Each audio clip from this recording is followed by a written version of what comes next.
Isinilbi na ang warrant of arrest laban kay dating Congressman Zaldico na kinasuhan sa maanumalyang flood control project sa Oriental Mindoro. 7 sa 15 niyang kapwa-akusado ang nakakulong na. May report si Joseph Moro. Isinilbi ng NBI at PNP-CIDG ang arrest warrant ng Sandigan Bayan laban kay dating Congressman Zaldico sa kanyang bahay sa Pasig City. Si Ko ay isa sa 16 na akusado sa substandard na 289 million peso road dike project sa bayan ng Nawan, Oriental Mindoro. Ang naabutan ng mga otoridad sa bahay ni Ko ay si Atty. Ruy Rondain at iba pang abogado. Ilang kahon at bag ang nakalapag sa kalsada sa labas ng gate. Okay lang, sir. Ipinakita nila sa mga pulis at NBI ang laman. Ang isa may relo, ang iba hindi na binuksan. We are here to implement a warrant of arrest issued by the Sandigan 5th, 6th, tsaka 7th Division for malversation, violation of Section 3E, Section 3H of RA 3019 against accused Elizalde Salcedo Co. In your presence, we will enter the premises for you also to witness the proper implementation of the warrant. We consent only insofar as the warrant of arrest. Any search is limited to plain view. Nang pasukin ang loob ng bahay, nadatna ng isang kinalawang na vault pero hindi binuksan. Nasa living room naman ang maraming kahon, paintings, crates, mga bag at iba pang personal na gamit.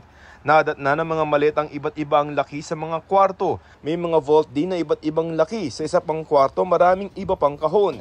Gaya na naging usapan sa mga abogado ni Zaldico, ang layunin lamang i-implement ang warrant of arrest kaya walang search o seizure na ginawa.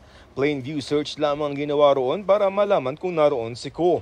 It seemed the procedure was followed. As agreed, plain view search. We're glad that the authorities respected our client's wishes. Inikutan din ang labas ng bahay. Nang tanungin ng kanyang abogado kung nasaan si Ko. We do not know. I'm sorry. Si Atty. Apostol ang tumanggap at pumirma sa warrant of arrest ni Ko. Ang 8 kapwa-akusado ni Ko nasa kustodiya ng gobyerno. Sila DPWH Mimaropa, Planning and Design Division OIC Dennis Abagon, dating DPWH Regional Director Gerald Pacanan, Project Engineer Felizardo Casuno, Division Chief na sina Dominic Serrano at Juliet Calvo, Assistant Regional Director na sina Jean Ryan Altea at Ruben Santos, at Accountant na si Lerma Caico. 7 sa kanila ang naaresto habang isa ang sumuko. Iniharap sila sa Sandigan Bayan 5th Division para sa kasong paglabag sa Anti-Graft and Corrupt Practices Act Section 3E, isang bailable offense. Non-bailable naman ang kaso nilang malversation of public funds dahil higit sa 8.8 million pesos ang di umano'y ninakaw na pondo ng gobyerno. Dahil hindi kasama sa kasong malversation, nakapagpiyansa sa halagang 90,000 pesos si Calvo. Idinite naman sa female dormitory sa Camp Karingal si Caico. Samantalang ang 6 na iba pa ay dinala sa Quezon City Jail sa Payatas. Sa Huwebes, babasahan sila ng sakdal para sa kasong graft, habang sa December naman para sa kasong malversation. Lahat naman sila yung may kasamang mga counsel. Bibigyan namin sila ng ample na seguridad.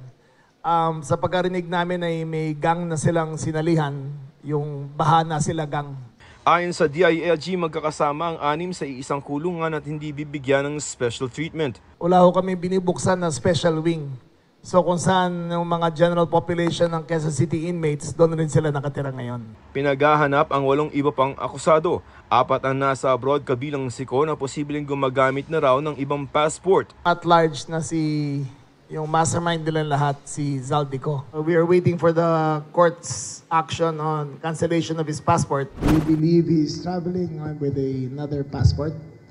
We do not know if he's using another name. So, bine-verify pa namin eh. Si Aderma Angeli Alcazar naman sa New Zealand ang last known location batay sa impormasyon ng DILG at PNP. Nasa New York naman ang treasurer ng SunWest Incorporated na si Cesar Benaventura, habang nasa Jordan umano si Montrexis Tamayo ng DPWH. Binigyan sila ng DILG ng hanggang Huwebes para humarap sa mga otoridad. Surrender to the nearest authorities. Surrender to the nearest police station. If we go on a manhunt after you, we cannot guarantee the results. For the sake of your families, for the sake of the country, surrender immediately. Sa pamamagitan ng kanilang mga abogado, nagpahayag na raw ang tatlo na sila isusuko.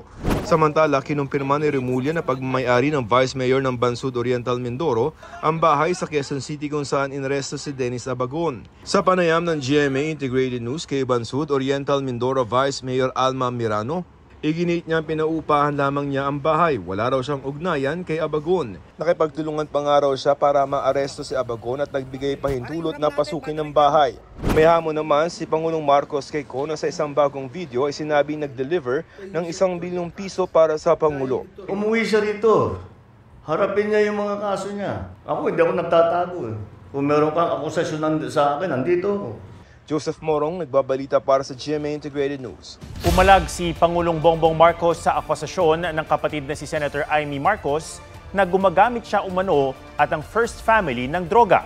Hindi raw niya ate ang nakita sa TV. Ang sagot ng senadora dyan sa report ni Ivan Mayrina.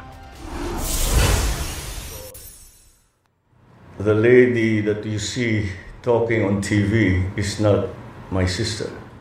Pahayag yan ng Pangulo, isang linggo matapos akusahan na gumagamit ng droga ng kanyang kapatid na si Senador Amy Marcos. Batid ko na nagda-drug siya! Idinawit din ng senadora ang first family. How do you respond to the drug use accusations made by no less than your sister, Senator Amy Marcos, against you and the first family? Sir, were you hurt by her accusations, and how do you explain these claims to the public? It's anathema to me to talk about family matters generally in public. I do not like to. We do not like to show our dirty linen in public. I'll just say this much. For a while now, we've been very worried about my sister. When I say we, I'm talking about friends and family.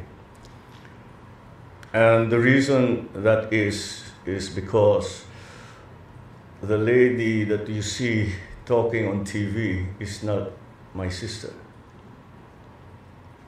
And that view is shared by our cousins, our friends. Hindi siya yan. Hindi siya yan. So that's why we worry. So we are very worried about her. I hope she feels better soon. Hindi na nabigyan pa ng pagkakataon ng media na malinaw kung anong ibig sabihin ng Pangulo sa pahayag na ito. Pero si Senadora Amy may sagot agad sa kapatid. Sabi niya, siya raw ito, sabay hirit na kung ano-ano na ang nakikita ng kanyang ading o nakababatang kapatid sa Ilocano. Sabi pa ng senadora, patunayang mali siya at gusto raw niyang mali siya. Nang tanungin kung nagkausap na sila magkapatid, sinabi ng Pangulo na magkaiba na raw sila ng ginagalawang mundo, political man o personal. Ivan Mayrina nagbabalita para sa GMA Integrated News. Kanselado na ang mga pasaporte ni na dating presidential spokesperson Harry Roque at Cassandra Lee Ong, ayon kay Prosecutor General Richard Fadulyon. Dahil yan sa kinakaharap nilang human trafficking case na may kinalaman sa iligal na operasyon ng Pogo. Bukod kina Roque at Ong, kinansela rin ang pasaporte ng 3 iba pang akusado. Naglabas din ng korte ng whole departure order laban sa 26 na individual kabilang si Ong. Sa isang pahayag sa social media, sinabi ni Roque na maghahain siya ng motion for reconsideration. Unjustifiable daw yung aking pagkaalis sa Pilipinas at yung aking pag-iwas sa jurisdiction ng hukuman. Well, sa tingin ko po, mali yan. Kasi nga po, ang right to seek asylum, yan po isang karapatang pantao. Maagang pinalikas ang ilang residente sa Cebu bilang paghahanda sa bagyong Verbena. Kanselado na rin ang ilang biyahe sa mga pantalan. Live mula sa Liloan, Cebu, may report si Nico Sereno ng GMA Regional TV. Nico.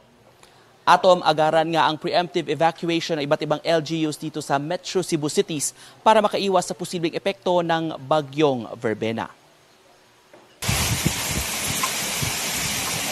Malakas na ulan at hangin ang pinamalas ng bagyong Verbena sa Giwan, Eastern Samar ngayong umaga. Pati na sa Catbalogan City nitong hapon.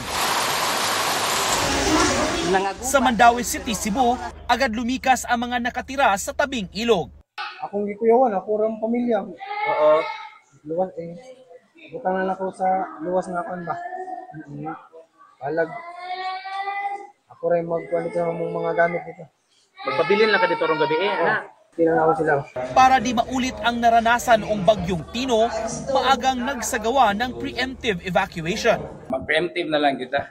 Lahi di siya sa unang mga bagyo kasi after atong bagyong Tino, ang atong mga drainage dili sa syudad kanang naklag na gyud. So any amount of kanang rainfall sa dili kayo daghan murag mo baha na gyud ta. Katong dili part ato call na lang sa punong barangay. Maaga ring pinalikas ang ilang taga Cebu City at magpapatupad ng forced evacuation kung kinakailangan. Samantala halos 500 pasahero ang stranded matapos kansilahin ang biyahe sa Cebu City Port kabilang ang 48 vessels at 105 rolling cargos. Dito sa bayan ng Liloan na isa sa nakaranas nga ng malawakang pagbaha sa kasagsagan ng bagyong Tino, patuloy hanggang sa mga oras ito ang pagdating ng mga residente dito sa evacuation center. Gusto nilang makasiguro kaya pansamantalang nilisan ang kani-kanilang mga bahay. Yan muna ang latest mula dito sa Liloan, Cebu. Atom? Maraming salamat, Nico Sereno ng GMA Regional TV. Matapos maglandfall kaninang hapon sa Bayabas, Surigao del Sur, bahagyang lumakas ang bagyong Verbena na kumikilos ngayon pa Bohol. Sa 11 p.m. Bulletin ng Pag-asa, nakataas ang signal number 1 sa Occidental Mindoro, Oriental Mindoro, Romblon, Northern and Central portions of Palawan at Masbate. Gayon din sa Antique, Aklan, Capiz, Iloilo, Guimaras, Negros Occidental, Negros Oriental, Siquijor, Cebu, Bohol at Samar. Pati na sa Eastern Samar, Biliran, Leyte at Southern Leyte. Signal number 1 din sa Dinagat Islands, Surigao del Norte, Surigao del Sur, Agusan del Norte, Agusan del Sur, Camiguin, Misamis Oriental, gayon din sa northern portion ng Bukidnon, Misamis Occidental at Zamboanga del Norte.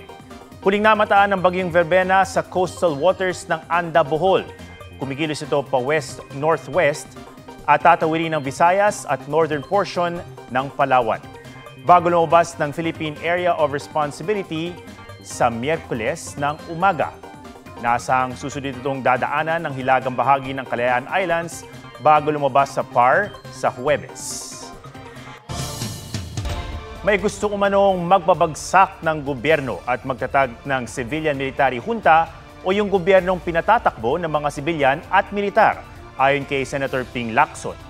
Ayon kay Lacson, inalok siyang sumali rito pero hindi niya ito pinansin. Nangyari raw ito bago ang Iglesia ni Cristo rally at mas umugong pa nang lumabas ang mga video ni Zaldico.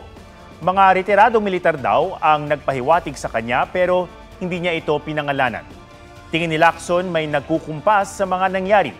Sabi naman ni Senate President Tito Soto, hindi niya sinusuportahan ang civilian military junta na hindi makabubuti para sa bansa.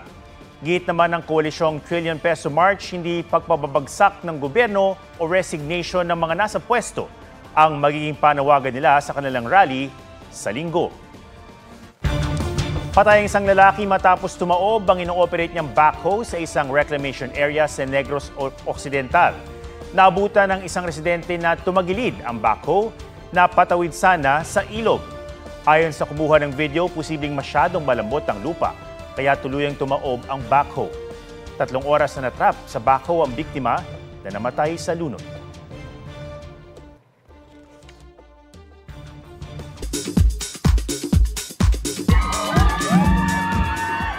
Jillian Ward at Eman Bacosa Pacquiao nagkita sa black carpet premiere ng KMJS Gabi ng Lagim The Movie. All smiles ang bagong sparkle artist nang ma-meet ang celebrity crush. Masaya po yung heart ko na nakita ko siya. So very thrilled and honored po na nakasama ko siya ngayon panood ng Gabi ng Lagim. Sobrang na-surprise po kasi wala akong idea at all. So nagulat po talaga ako. And ayun, syempre I'm very happy, very happy. Alam, hindi ko na mapapanood na sa big screen ang horror trilogy this coming Wednesday. Yes, Sir Marta, proud sa kanyang longest hike. Tagumpay na naakyat ng Kapuso Hunk ang Mount Irid sa Tanay, Rizal. Miss Grand International 2025 Emma Mary Tiglao, balik bansa, mahigit 1 buwan matapos makoronahan. Mainit siyang sinalubong ng fans at pageant enthusiasts. Very festive ang float ni Emma na inspired sa Miss Grand International crown at kulay ng kanyang winning evening gown. Athena Imperial nagbabalita para sa GMA Integrated News.